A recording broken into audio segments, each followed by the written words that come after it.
47 Eli Eli லாமா சபக்தானி என்று மிகுந்த சத்தமிட்டு கூப்பிட்டார். அதற்கு என் தேவனே ஏன் என்னை கைவிட்டீர் என்று அர்த்தமாகும்.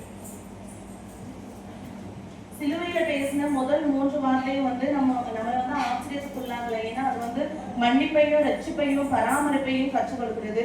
சிலுவையில் கூறிய 4வது வார்த்தை நம்மளை ஆச்சரியத்துக்குள்ளாக கொண்டு போகுது. ஏன் அப்படின்னா இயேசு பேசிய 4வது வார்த்தை அராமிக் மொழி. அது நம்ம வேதத்திலேயே ஏலி ஏலி லாமா சபக்தானி அப்படின்னு சொல்லி அந்த மொழி அராமிக் மொழி. அவர் பேசிய மற்ற வார்த்தைகள் எல்லாமே கிரேக்க மொழியிலிருந்து மொழிபெயர்க்கப்பட்டது. இப்போ அந்தகாரம் எப்படி உண்டாகிடுச்சு அப்படின்னு சொல்லி நம்ம பார்க்கலாம். அந்தகாரம் உண்டாகியது என்று மர்மமான நிகழ்வில் இருந்து நம்ம தொடங்கலாம்.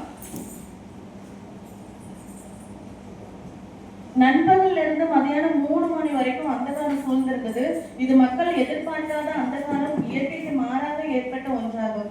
ஏன்னா இது ஏற்பட்டது பூமி முழுவதும் அந்தகாரம். கர்த்தரோ அவரை நொறுக்க சித்தமாக்கி அவரை பாடுகளுக்கு உட்படுத்தினார். அவர்களுடைய ஆத்மா தன்னை குற்ற நிவாரண பலியாக ஒப்பு கொடுத்தார்னு ஏசாயா 53:10 நம்ம வாசிக்கிறோம். நம்முடைய மீறுதல்களின் நிமித்தம் அவர் காயப்பட்டு, நம்முடைய அக்கிரமங்களின் நிமித்தம் அவர் நொறுக்கப்பட்டார். நமக்கு சமாதானத்தை உண்டு பண்ணும் மாக்கினை அவர் மேல் வந்தது அப்படின்னு நம்ம பார்க்கிறோம் வேதத்துல. இதே மாதிரி உலக ரட்சகராகிய பூமியில் உதித்த இயேசு உலக மக்களின் சகல பாவங்களையும் மீறுதல்களையும் அதன் பலனாக வரவேண்டிய சகல பாடுகளையும் தண்டனைகளையும் வேதனைகளையும் நோய்களையும் கல்வாரி சிலுவையில தொங்கியவராக தீர்க்கும்படி பிதாவாகிய தேவன் அவரை அனுமதித்தார். நாம் கிறிஸ்துவுக்குள் தேவ நீதியாகும்படிக்கு பாவம் அறியாத இயேசுவை நமக்காக பாவமாக்கினார்னு 2 கொரிந்தியர் 5:21 நம்ம வாசிக்கிறோம். என் தேவனே ஏன் என்னை கைவிட்டீர் என்று சொல்லும் போது நம்மளோட டைம்ல கரெக்டா பாத்தீங்கன்னா மதியானம் 3 மணி. இயேசு அந்த உலகத்தில் வாழ்ந்த காலத்துல அவர் பிதாவோட தொடர்பும் ஐக்கியமும் கொண்டு வாழ்ந்து வந்துட்டு இருந்தாரு. நான் தனித்திருக்கவில்லை, நானும் என்னை அனுப்பின பிதாவும் இருக்கிறோம் என்று யோவான் 8:14 நம்ம பார்க்கிறோம். என்னை அனுப்பினவர் என்னுடனே கூட இருக்கிறார். பிதாவுக்கு பிரியமானவைகளை நான் எப்பொழுதும் செய்தபடியால் அவர் என்னை தனியே இருக்க விடவில்லை என்றார் அப்படின்னு நம்ம யோவான் 8:29 நம்ம வாசிக்கிறோம். எப்போது பிதாவின் பிரசனத்தில் இயேசு நிறைந்திருந்தார்.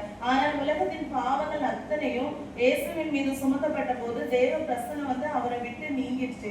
பாவத்தின் சின்னமாக பரிதாபமாக உள்ள முடிந்தவராக பிதாவின் பிரசனத்தை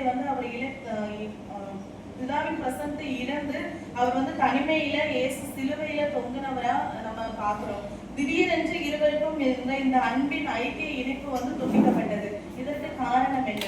நம்ம ஏசாயா 59:2 கூட உங்கள் அக்கிரமங்களை உங்களுக்கும் உங்கள் தேவனுக்கும் நடுவாக பிரிவினை உண்டாக்குகிறது, உங்கள் பாவங்களை அவர் உங்களுக்கு செவிப்படாதபடிக்கு அவருடைய முகத்தை உங்களுக்கு மறைக்கிறதுன்னு நம்ம வாசிக்கிறோம். நமது பாவங்களை அவர் ஏற்றுக்கொண்டு சுமந்தபடியினால பாவத்தை பார்க்காத சுத்த கண்ணராகிய பிதா நமது முகத்தை மறைத்து கொண்டார். 1 நிமிடம் இல்ல, 1 மணி நேரம் இல்ல, மொத்தமா 3 மணி நேரம் அவருடைய முகத்தை மறைத்து கொண்டார். எத்தனை சவுக்கடிகள், எத்தனை நிந்தனைகள், எத்தனை எதிர்காலமான பேச்சுகள் எல்லாவற்றையும் தன்னை உயிரோடு கொல்லப்படுகின்ற ஒரு ஆட்டை போல பொறுப்பெடுத்துக் கொண்டு இயேசு பிதாவின் பிரசனத்தை மறைந்த போது அவரால் அதை தாங்கிக் கொள்ள முடியல. இனி நம் தேவனுடைய அன்புக்கு நேராக திரும்புவோம். நம்மை திரும்பவும் தேவனிடத்தில் புதுப்பித்துக் கொள்வோம். அவர் இன்னும் இன்றும் என்றும் என்றும் நம்மை நேசிக்கிறவரா இருக்கிறார். அவர் அன்பிலும் அவர் ஐக்கியத்திலும் நிலைத்திருப்போம். இப்ப பாத்தீங்கன்னா ஆண்டவர் எதிர்களை சுமந்தார் அப்படின்னு சொல்லிட்டு நம்ம 1 பேதுரு 2:24 அவர் பாவங்களை சுமந்தார்னு இருக்கு.